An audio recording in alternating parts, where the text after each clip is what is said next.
Hi, this is Drew Tignanelli here with Michael P. McCarthy, and we're going to be talking about a special topic today Important topic. that is incredibly important: special needs planning. So, what is special needs planning? It is when you have somebody who has medical, needs that can last a lifetime. We've got lots of clients that have this, and we've done some extensive planning for them. Yeah, yeah. And in my own family, I have a special needs person, to relate to. So, like we say here, it can last your lifetime and likely longer and a person in their finances. So we have to, think about that. So the first thing that we do in special needs planning is, like I've said, is that it's a person and their finances that have to be planned in perfect harmony. Normally, all we're dealing with is the finances, Mike. But in this, we also have to help the family think out, how does the person get cared for? And there's numerous ways to do that. One is with a family member, but that usually is not a great option. Well, no, I mean, it's certainly, like, I think, as you have said before, if the situation is just right and there's a family member and that's what they want to do. But one of the things that has to be accounted for is that you never know when, the family member, whether it's the parents or a sibling or another family member that's going to be caring for the person, you never know what could happen in their life that could cause them not to be able to care. This is especially comes up with the parents because very often they'll care for the child for, an extended period of time, but at some point the parents will age, and that has to be thought out what's going to happen when that happens. Right. There's also institutional care, but that's not easy. It's relatively expensive, and it's not a perfect solution for most cases either. No. But then you have groups like Penmar who can help, especially if the special needs child is relatively high functioning.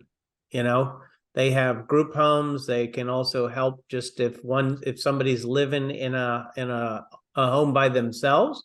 Penmar can provide assistance to them and things like that. You know a lot about Penmar, right? Yeah, they've had a number of programs. They've been around for about 40 years, and they've grown immensely. And as they've grown, they've been able to offer a number of different types of assistance. So whether it be, help assisting with job placement or just programs to help the person develop better, various programs to get them socially involved, whether or not they live in one of Penmar's homes or whether they live somewhere else, and those homes, which is just a fantastic, service and solution, place groups of people together living in a normal residential home, and then puts in the support systems for them to be able to live there. Yeah.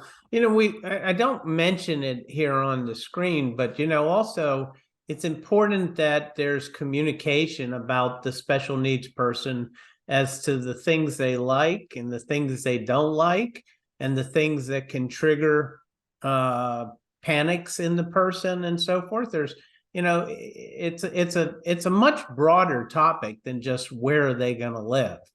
Right. There's a lot of factors that go into this and have to be thought out, and groups like Penmar can help with that. And that's why we think so highly of them. And they are in a campaign right now to raise money, and it's an incredibly worthy cause. Yep. So, we're going to talk more about this in another campaign later, where we're going to, mention all the opportunities, as to how you can help people with special needs and support a group like Penmar that's been doing a great job. And we have one client, right, for sure, that's got a child that's working or is living in a group home with Penmar and just excelling at it. It's thriving. really wonderful. It's wonderful for the parents. It's wonderful for the child. And it's wonderful for all the kids in the family too. So it just works out great, and everybody seems to appreciate it. But then we got the finances we have to deal with. All right. So that's where we can come in. That's where we really come in is into the finances. There's two different types of trust. So there's a discretionary trust and there's a special needs trust. These are the two predominant trusts we would think about when we have a special needs person. Now, remember, if we have somebody that is relatively high functioning, but has issues, all right, we might just go with a discretionary trust because they may not need government assistance. That's the key, Michael. Do they need government assistance like SSI, supplemental security income? This is typically something that somebody gets that was disabled before the age of 18 and they never worked, and government gives them about $800 a month. That's called SSI. And then it provides medical insurance through a program called Medicaid. And these have asset and income limitations. And so if you were to pass away and leave money to a special needs child, they'd be cut off on all these benefits.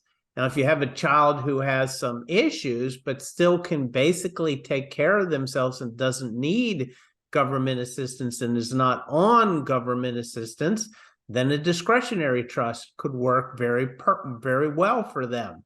And the discretionary trust can even flip to a special needs trust if their situation worsens that they need government assistance. So it has to be very well thought out what type of trust you're going to do. But the other thing is, whenever you have a trust, the very first thing you have to think about, Mike, is who's going to run the trust, who's going to manage the money, and who's going to make sure that it gets dispersed as needed by the special needs person. And when you have a special needs trust, you can't give the money to the special needs child. You have to pay for benefits to the child, right? Because remember, there's an asset test, right? So if I give the money to the special needs child and they deposit it in a checking account, then all of a sudden government will say, wait a minute, you have more money than you're supposed to have. You're cut off. And now you got to go through that whole process again.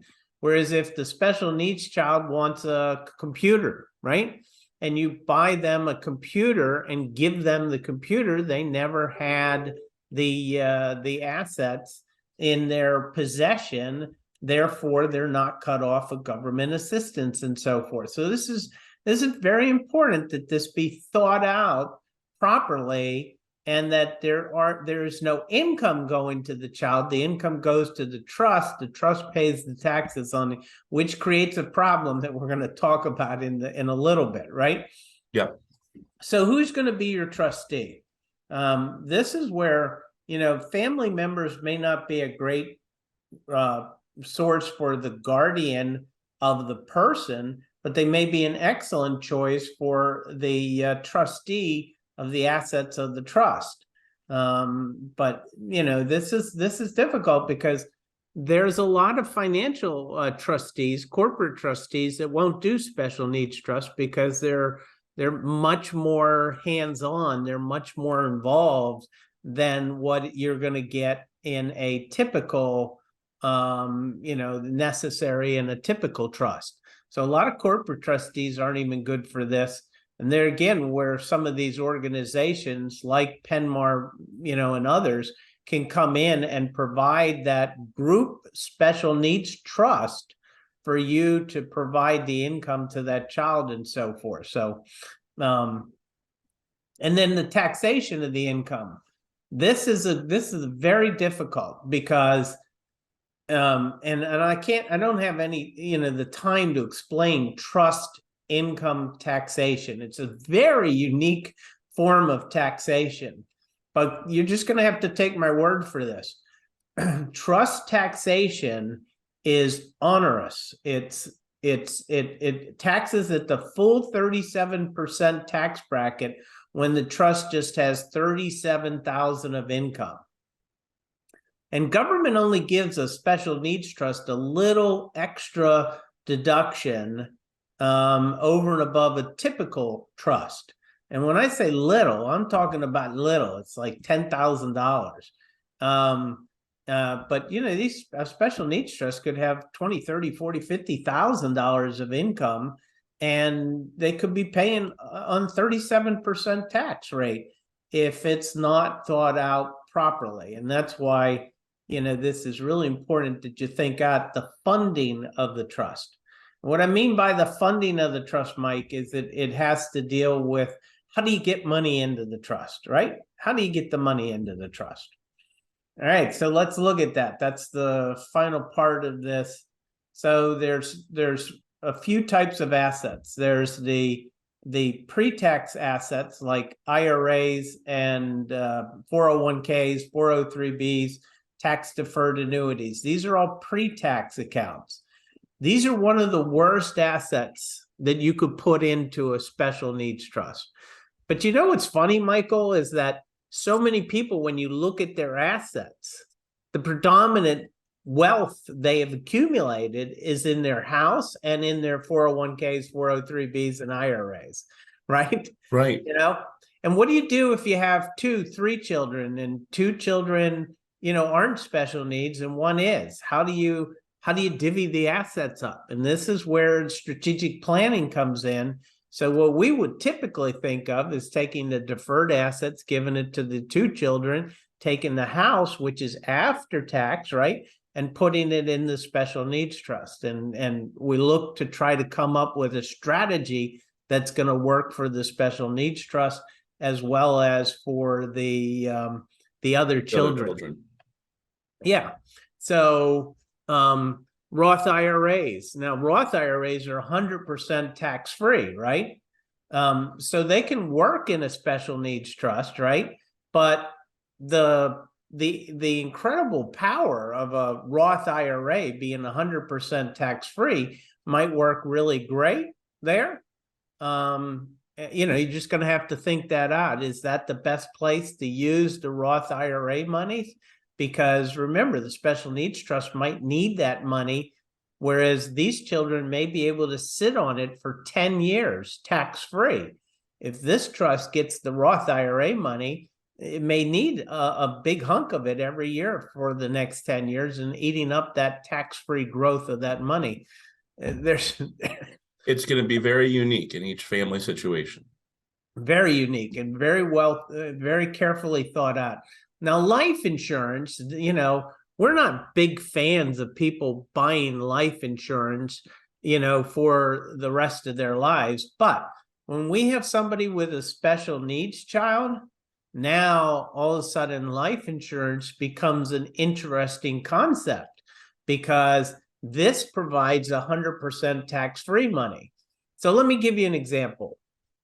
Let's say we have a client that has $1.5 million in an IRA, 401k, whatever, it's pre-tax, and they have a house worth $300,000, and they don't have a very high lifestyle, but they have a special needs child, and they need to make sure that there's enough money for that child, So what we would think about doing is taking and buying a whole life policy, and then we'd use the IRA assets yearly during the parent's lifetime to pay the premiums, and then the policy would go into the special needs trust. And why is that cool? Because we're taking pre-tax money during the parent's lifetime and taxing it at a reasonable tax rate, and we're taking the life insurance at the death of the parents, popping it into the trust that's tax-free, going to the needs of the special needs child for the rest of their life.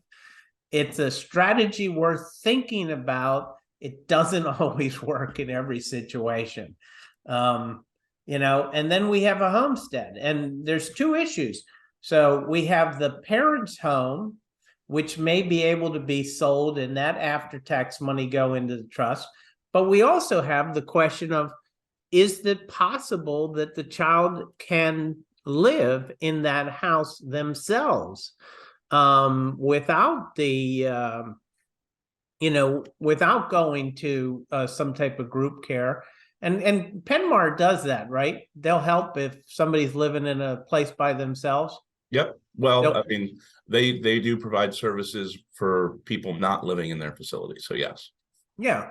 So, but you know, that's not a great scenario unless there's somebody else in that home to provide some socialization to the person and so forth. That's one of the Well, it beauty. depends on the independence of that person, whether or not they're going out to work, That's coming true. back in, whether or not they just need somebody to check in on them from time to time.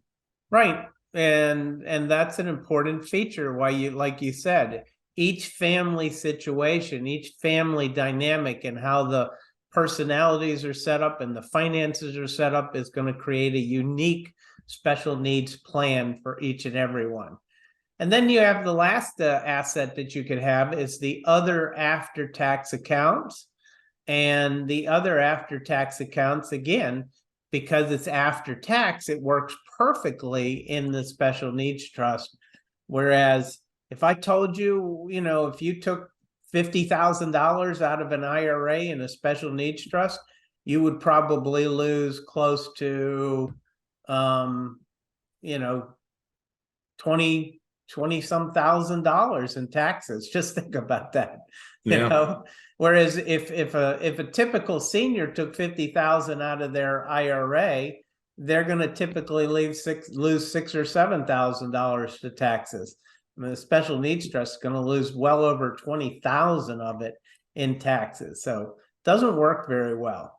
Anyway, the point today is not to tell you exactly how to do special needs. It's just to say the special needs children are a long-term plan that has to be thought out about the person and the money coming together in perfect harmony. And a group like Penmar can help tremendously. You have anything more you want to add about Penmar? No, I'll just say that right now they're doing their Building Bold Futures campaign. They're trying to raise about 7.5 million, and they're about 90% there. It's a great cause, and if you're looking for charitable opportunities this holiday season, might be worth considering. Yeah, if you've known any families and parents who have had special needs children, you know what a difficulty it is. But you know, they're some of the blessed people on the earth. You know, take care of a special needs child. It definitely changes your life forever. You know, Yeah. so anyway, that's the extent of special needs planning. If you have a situation that you think may need some long-term planning, let us know, and we'd be happy to get together with you. Mike and I are the two in our firm that probably know the most about special needs planning. So if you feel that it's something that would be important to you, give us a call. We'd be more than happy to start working with you to develop a plan that's best for you. Michael, anything else? No, I think that's it. All right. This is Drew Tignanelli saying God bless.